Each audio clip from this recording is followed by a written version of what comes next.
Hello, everyone. Today we're going to be talking about timber harvesting. In our group, we have Annie Cook, Austin Robbins, Cole Locher, Giancarlo Woods, and Mari Furlan.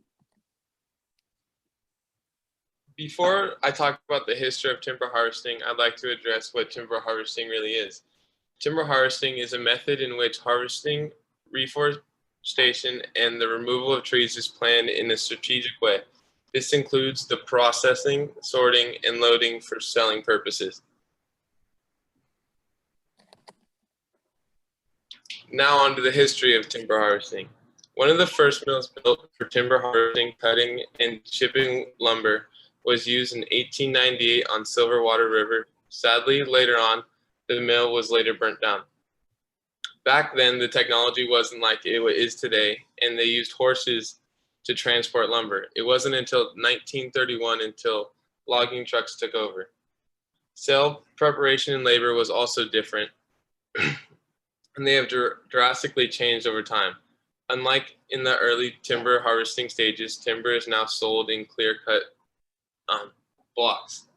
In the late 1800s, timber sales were small and were primarily used to purchase fuel.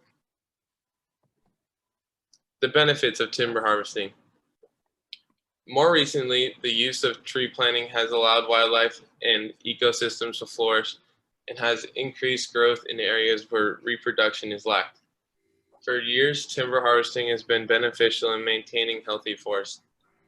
In using a structural plan in order to benefit the environment when cutting and transporting lumber. Methods of harvesting. There are many types of harvesting methods for very many different scenarios. Next slide. So the one method that most people know about is clear cutting. This is not sustainable in short time intervals. And then this is also not very prevalent in the U.S. at all. This is more of like a third world country thing that's happening, such as like the Amazon and then like other places like that, because they need the economic value more than they care about the environment. This was the U.S.'s main way of logging until I think the 40s and 50s and 60s. So in California, you can only clear cut about 40 acres at a time. And then SBI does this, and then it's sustainable for them because they have like 1.5 million acres to cut from. So they have plenty of land to like cycle the plots to clear cut. This has the largest economic value, but it also destroys and fragments habitats, causes erosion, lower soil quality, and then many more deficits as well. Shelter wood logging is much more sustainable, and it's much more environmentally friendly. So this is when you just leave a few trees on a plot of land, and then those trees seed the ground, protect the understory from wind and extreme weather. And then it just protects young trees so they can grow into adult. This is also financially feasible. And yeah, next slide, please. Selective cutting and thinning. So this is not economically feasible whatsoever. This is more for environmentally friendly reasons. This is for treatments to make a forest healthier. So this is when you just go through a forest and just cut out trees that are either too small or that are ladder fuels or are dead and unhealthy for the whole forest system as a whole.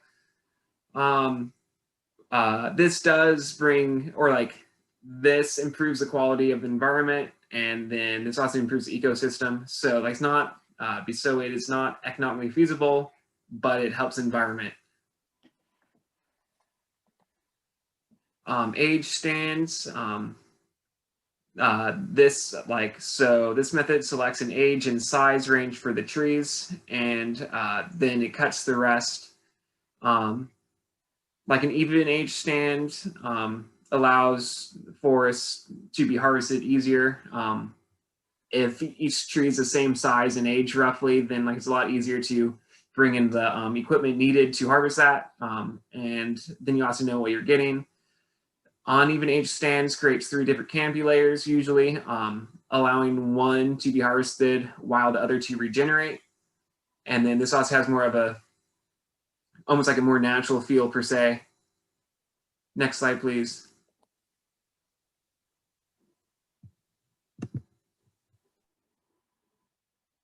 So some of the environmental impacts of timber harvesting would be, first off, the loss of food, shelter, and migration routes lead to the loss of biodiversity and animals because they become more exposed to human and wildlife conflicts, such as hunting and poaching.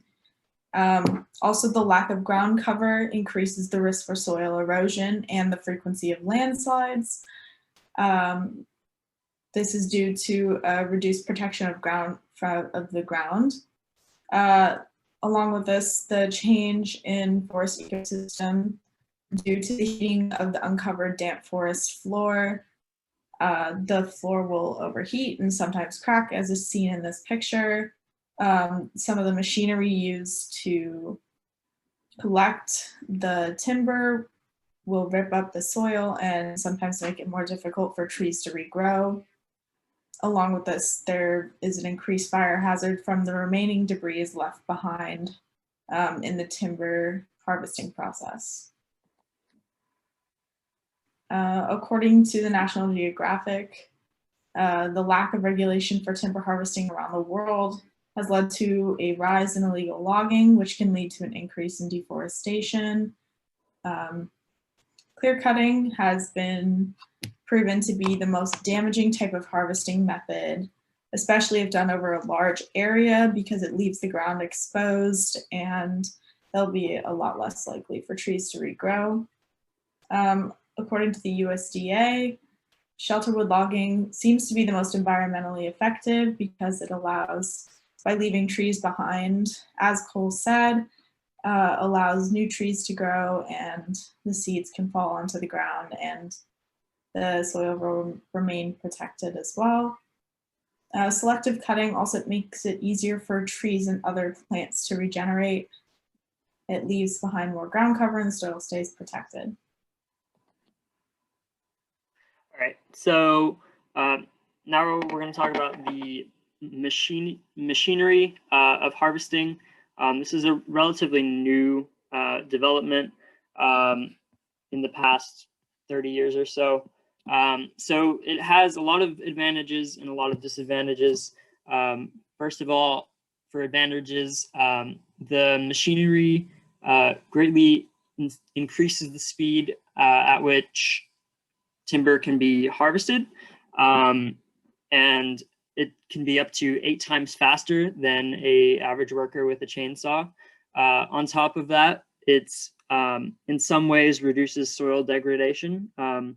As Giancarlo said, horses used to kind of drag logs to wherever they needed to be collected. So this would dig trenches in the soil and it would degrade it.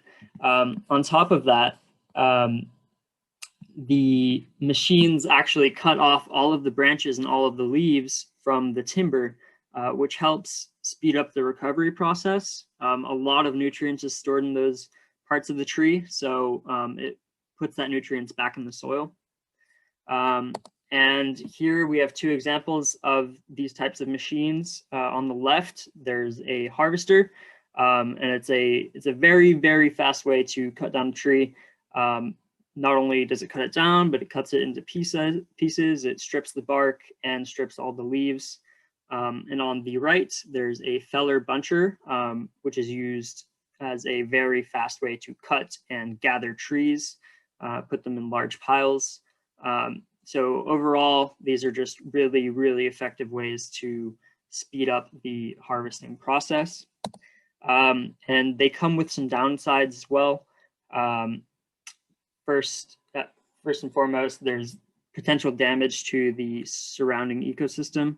The soil doesn't get damaged by dragging logs. However, the weight of the machines can dig trenches in the soil, and it can also compact it, which is going to make it harder for future seedlings to grow there. On top of that, the surrounding trees, which aren't being cut down, oftentimes get damaged, and that will make them more susceptible to disease and attack from insects. And overall, these two are really just going to reduce the rate at which forests can recover from harvesting. And on top of all of that, there's a increased risk of accidental damage. So it's a multiple ton machine.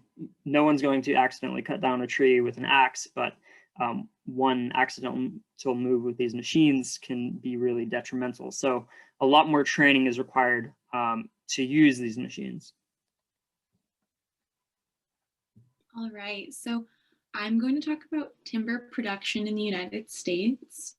So according to USDA and their 2017 report, 35% of total land in the United States is covered by forest. And so we can see that in figure 1 in the larger pie circle, 34% is forested land, the 2% is woodland, and 64% of US land is other land, so cities, desert, etc. And then of that 35% of forested land, about 86% of it is designated as timberland, meaning that it contains marketable timber. And about 11% of that is planted timberland, and 75% is natural origin timberland. The other 14% are just reserved forest land.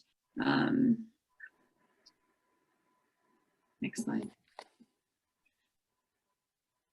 So since 1630, we started with about 1,150,000,000 acres of forested land, but from the year 1630 to 1938, the amount of forested land decreased about 30% in the United States. Since 1938, there's been a plateau of the amount of forested land in the United States at around 750 million acres of forested land. The current statistic for 2017 that I could find was we have 741 million acres of forest land. So the total live tree volume has been calculated to about 1 trillion cubic feet of trees on timberland, so trees that can be cut down for timber. To put that into perspective, that's enough wood to fill the Pyramid of Giza 12 times. I've never seen the Pyramid of Giza, but I think it's probably pretty big, so that seems like a lot of wood. So this map shows the areas of high timber production.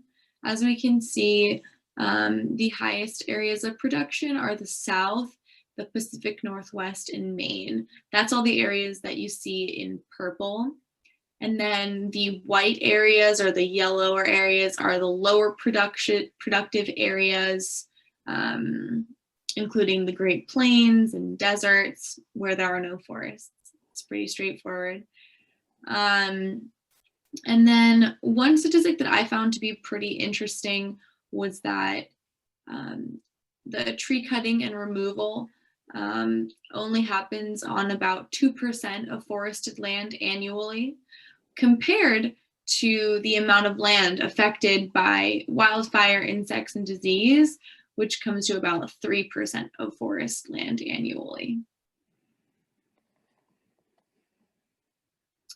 And then finally, the other harvest that is important when it comes to forests are non-wood products. So non-wood products consist of maple syrup, wild blueberries, ginseng, mushrooms, anything that is not the trees. And so non-wood forest products are important to local economies and native communities. Maple syrup itself contributes over $100 million to the economies of states that produce it. And American ginseng harvest values range from about $18 to $36 million annually. In figure 512 on the bottom left of the screen, we can see that from 2008 to 2016, maple syrup production has increased. Maybe people are eating more pancakes. And in figure 513, we can also see that wild blueberry production has increased from 1998 to 2015. And here are our discussion questions. And thank you for watching our presentation.